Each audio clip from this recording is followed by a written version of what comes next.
nostre grup, en primer moment, vol agrair que se vagin tingut en consideració les aportacions a aquesta declaració institucional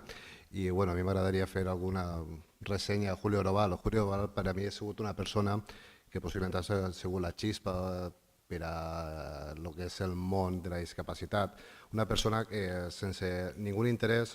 ha treballat d'una manera molt discreta, que jo penso que és de la millor manera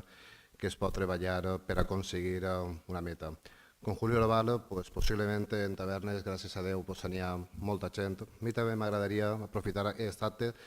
per a reconèixer també una tasca a una dona que també per mi està treballant molt en aquest tema, com pugui ser Maruja Ibáñez Tejerina, que també ha sigut una persona que també con Julio Robal va poder i va seguir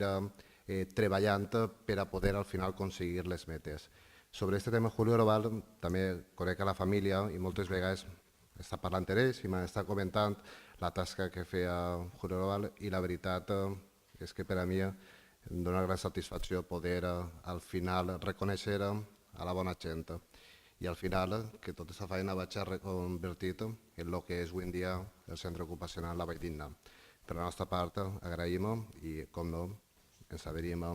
la declaració institucional.